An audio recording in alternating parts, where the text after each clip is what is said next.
Hi guys, it's Mike here from KS Bushcraft Down Under. Well, there's nothing like doing something right by doing it twice. So when I first bought the Hilux, I fitted a set of diff breathers to it, and I thought I did a good job. And I'm always someone for checking something over and over again. So the original kit I purchased, and it wasn't particularly cheap, came with this type of hard plastic tubing. Now I should have known better, because I've had problems with this style of tubing, usually in a blue colour, on a previous vehicle that had diff locks, and that was because it came in contact with the bell housing. So not the exhaust or anything super hot, and it's basically rubbish.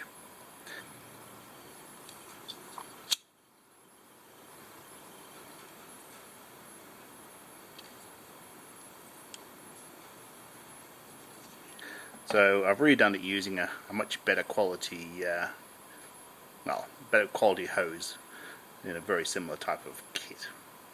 So I purchased the Piranha brand.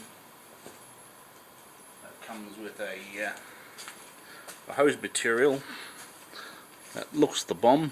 It's strong, doesn't like the kink. It'll stand a bit of heat. So hopefully it'll be a better job.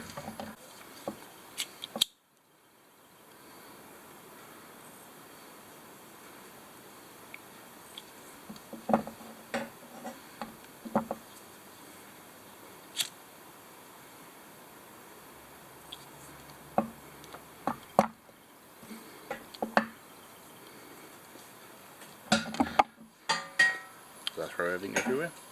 So I already threw a few spots of fitting one to these Hilux Revos. Now this is an automatic, so that means it's actually got a breather on the activator for the four-wheel drive mechanism. It's automatic and has a transfer case. So on the back of the bell housing there are three small breathers. Now they are mounted really high up. I think you may gain a few inches if you're really using one of these as a submarine. Probably worth doing. There again, I would use good quality rubber hose. The front diff Toyota had put a fair bit of effort into, and I removed this due to the fact that I didn't realise they glue them to the plastic. So when I was trying to force this fitting off, it was my intention to use an adapter like this. I broke the fitting off, so I thought, well, I'll run the new hose all the way to the diff. So for those that aren't aware, these diffs have a little cap on them that allows hot air to escape. So as they heat up, air expands, and if you don't let the pressure out, it'll blow it out the oil seal. Now the downside is, where it lets air out, if you suddenly contract it, which doesn't happen in normal cool down operation, it locks solid. So the next spot for air to get into is via the axle seals, especially on the rear. But if you're submerged when you're doing that in a puddle, it's going to bring mud and crud and into your diffs. So that's a really bad thing. Now mine, because it's got an ADD front diff, has another line for the activator as well. So that's this final line. So you can see that Toyota wasn't messing around. Now this is mounted basically to the base of the fuel filter. So they put a fair effort in there. But the rear diff, which has an electric diff lock, only has this screwed onto the top of the diff. So it's about 30, maybe 35 centimeters above the ground. And this one is very vulnerable. So what I have done, I have replaced all the tubing the second time round, and I've run it up to the bulkhead on the car. I'm sure that's a camera range. I'll move that. What I've got here is my rear differential, my front differential, and this is the activator for the ADD on the front diff. As when I was editing, I realised I hadn't mentioned that instead of having those locking one-way valves, it's now got little air filters on there. So these will allow the air to flow in via this filter material, and they are replaceable and not expensive, so you have a few spares. So that will stop that vacuum lock and take the pressure off the oil seals. Because oil seals are designed to hold oil in, not let air in. So that's the big advantage as well. So it's right up here now. So I've gained more than the hand span from the front diff activator, which was down there. But for the rear diff activator, I've increased it a huge amount. Now I did think about putting that behind the rear tail light, which should have been another good option. I think that's made a good simple job of it.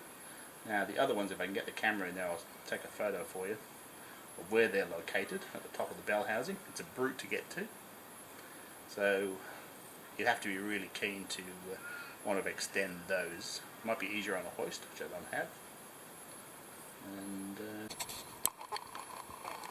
And okay guys, so below the fuel filter where that clip is where the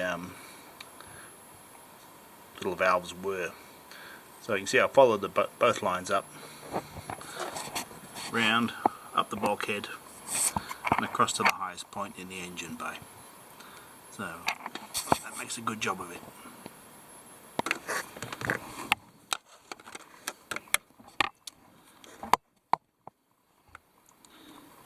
So difficult for me to show you where they are.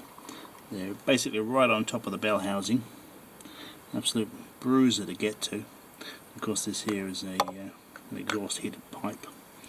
So I think they're in a pretty good spot anyway. Otherwise I could bring them up through here to gain a few more inches.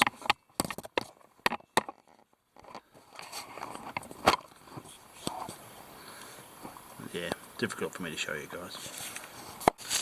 Okay guys, I hope you can see this properly. So you can see the fitting I put into the diff. It's clamped on. I've routed the hoses following the brake line here. So I put plenty of extra hose should I ever do some suspension work in the future. On the other side of this wiring that you can see here is for the electronic diff lock.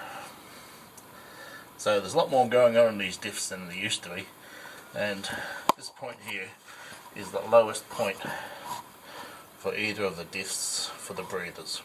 So the factory breather is basically sitting just above the centre of the wheel. Barely above that at all.